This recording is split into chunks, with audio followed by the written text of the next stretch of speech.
Hello friends, આજે અમે આવી ગયા છીએ મોઢેરા સૂર્ય મંદિર. આ મંદિર અમદાવાદથી 100 કિલોમીટર અને તો ગાઈસ તમે એક અહીંયા કુંડ પણ જોઈ શકો છો. તો હવે તમને પ્રશ્ન થતો હશે કે મોઢેરા સૂર્ય મંદિરની સ્થાપના કઈ રીતે થઈ? જે અહીંયા આંતરિક આનંદ જે આવે છે ને, જે આપણી અસલ ભાષામાં કહું ને. હેલો ફ્રેન્ડ્સ, આજે અમે આવી ગયા છીએ મોઢેરા સૂર્ય મંદિર. આ મારો વ્લોગ છે. મને આશા છે કે તમે પહેલેથી છેલ્લે સુધી મારી સાથે જોડાયેલા રહેશો. તો ચાલો આજે હું તમને લઈ જાઉં મોઢેરા સૂર્ય મંદિરની સફરે.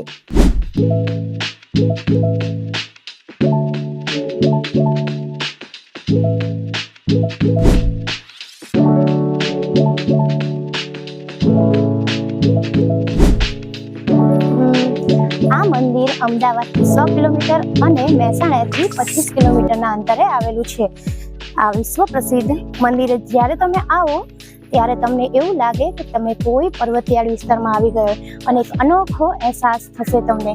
આ પર્વતિયાળ વિસ્તારનું મેદાન મંદિર નથી, પણ આ મેદાની પ્રદેશ છે.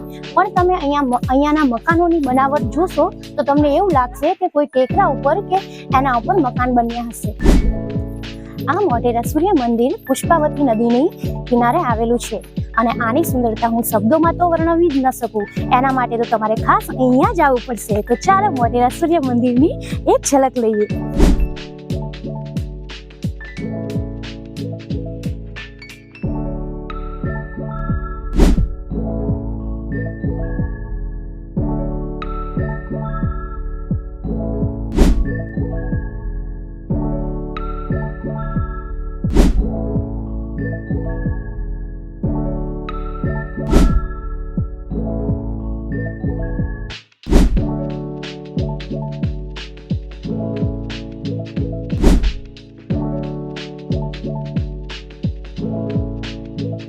તો ગાઈસ તમે એક અહીંયા કુંડ પણ જોઈ શકો છો.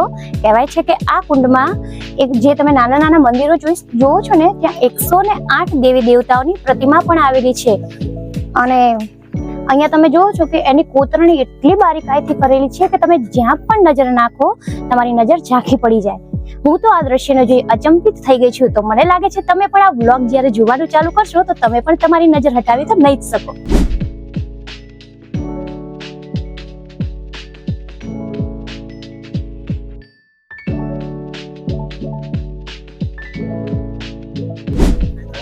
તો હવે તમને પ્રશ્ન થતો હશે કે મોઢેરા સૂર્ય મંદિરની સ્થાપના કઈ રીતે થઈ?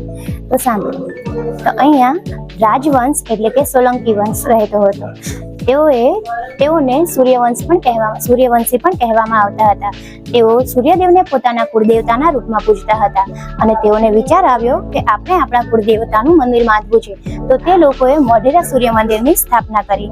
ઓડિશામાં આવેલું કોણાર્ક મંદિર અને તેની પછીનું બીજું પ્રસિદ્ધ સૂર્ય મંદિર એટલે મોઢેરાનું સૂર્ય મંદિર.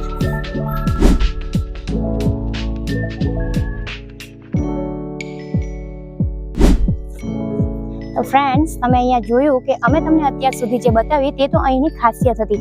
પણ જે અહીંયા આંતરિક આનંદ જે આવે છે ને, જે આપણી અસલ ભાષામાં કહું ને તો મજા આવી ગયો. જો અહીંયા જે શાંતિ મળે ને એવી શાંતિ તમને બીજે ક્યાંય નહીં મળે. અહીંયા એટલો આનંદ મળે, એટલી શાંતિમય વાતાવરણ છે. અને અત્યારે ખાસ કરીને કહું કે ચોમાસાની સિઝન છે તો આજુબાજુનું તમે નેચર જોવો, ખાલી એટલું લીલોતરું છે કે મજા આવી જશે.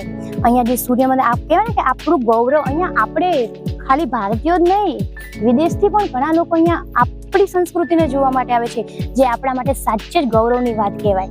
અને કહેવાય ને કે આપણે આ જુઓ છો ને, આપણો વારસો આપણા માટે મૂકીને ગયા.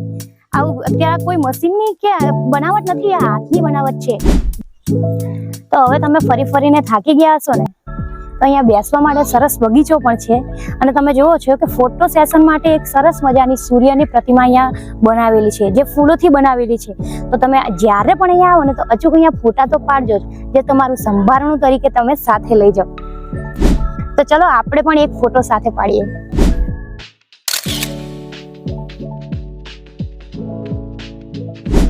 અમે તમને તૂટક તો સૂર્ય મંદિર બતાવ્યું છે, પણ હવે તમે આખો સૂર્ય મંદિરનો નજારો જોઈ શકો છો. છે ને એકદમ સરસ, મનને ખુશ કરી દેવું. આ તમને અહીંથી આખો સૂર્ય મંદિરનો નજારો અહીંથી દેખાશે તમને. ફૂલ વ્યૂ